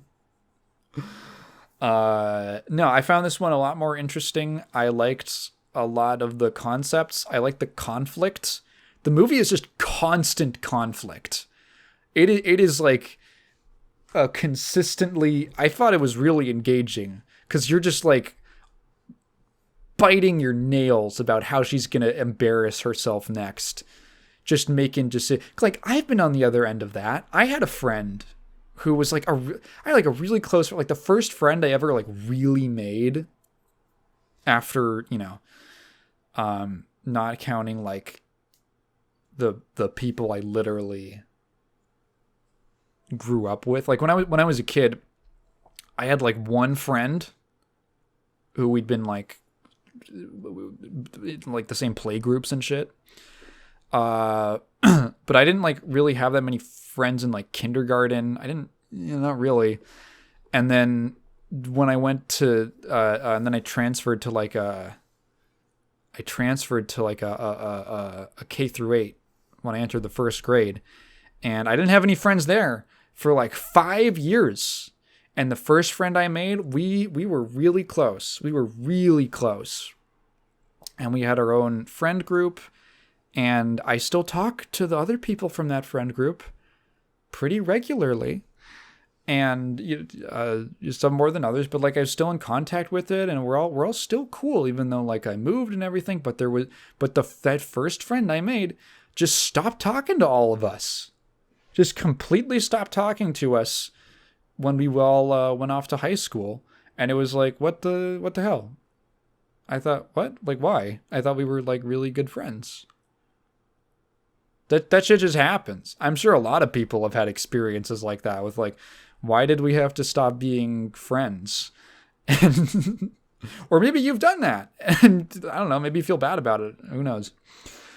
And this felt like it's such a specific experience, but it's also, I feel like, really relatable. And getting like a clue into specifically being the person who is pushing their friends away was nice, because you can recognize that she's being kind of dumb, but you get to empathize with it. And then by the end, when it's resolved, it's like, oh, nice. Yeah, I enjoyed this a lot more. I like the conflict. I like the characters. I appreciated the metaphors. There's definitely a lot more work done here, I think, with the metaphor than in the previous movie. I think the previous one was very punny, and it was very like, I don't know, it was a lot of like punny sight gags and stuff like that. This movie still had that, where, things are represented as, concepts are like represented as locations and stuff like that. But in this one, I don't know, I felt like that those things were made into more of like plot, like set pieces and things like that. I don't know. I'm tired. It's like midnight right now. I started recording this late. Yeah, I appreciated it. This game, that girl's gay. In the next one, would they make a sequel? I asked Kat about this. Would they make another one of these? And she said no. But I was like, yeah, but they made a fourth Toy Story. Aren't they making a third Finding Nemo or something? Is that a thing? They would do that. Didn't they say that's what they wanted to do now? They're like, well, we just have to focus on sequels because Turning Red didn't do super great. What would they do as a sequel? They had like her as a kid, her through puberty. See, the problem is that the problem with making a kid's movie about emotions, is that the older you get, the more the only way to like push it forward is to have more adult emotions. And like once you get like they I made a joke about the freaky emotion, but they literally, I mean, they stopped. This movie takes place right before the horny kicks in when you're like a preteen or a teenager. She's 13, I think. Like right before. any sequel still starring her would have to be like, I don't know. It would be weird if I don't know, man. Maybe I'm thinking. Maybe I'm making this weird. You know what they should do? They should do Riley as like an adult, or like a younger, like a young adult or something like that. And now she has like a little sister. And she's got to like, and the emotions now have to see that's how they step it up. That's how they step it up into like adult emotions, is like having to take care of someone else. And like it's as opposed to the first two movies, which are internal, it becomes about interpersonal relationships. Wow. Hire me, Pixar. Her parents they die or something, or I don't know, I don't know. They get a divorce. I don't know how the fuck you would do that. She has to put in some kind of caretaker position. She gets a dog, and you go into the dog's mind, and the dog has a bunch of dog emotions, and they're like, food, meat, fart. I think I'm done. I didn't even talk about Steam Next Fest. Hey, Steam Next Fest happened. I wasn't that interested in most of the games that I played, except for it just kind of like was sort of a dry Next Fest for me specifically, with the exception of a game called Push the Cat with WASD. It's like a demo for a little puzzle game that I liked it. It's a fun puzzler. It seems simple. But it's got some real brain teasers, and then at the end of the demo it gets weird, and I think that there's some kind of like meta twist to it that is not included in the demo, but I was definitely intrigued.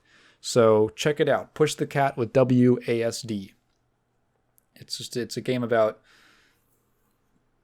pushing a cat around with little tiles.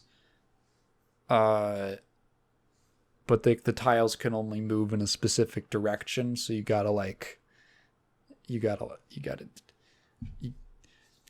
it out.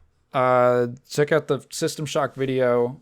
If you've been listening this far, thank you for listening to me ramble. If you have a question, feel free to leave it down in the comments below, but please phrase it in the form of a question, because I'm not just going to read your thoughts out loud. I have been Tygan. Check out the Patreon. I don't know. Bye.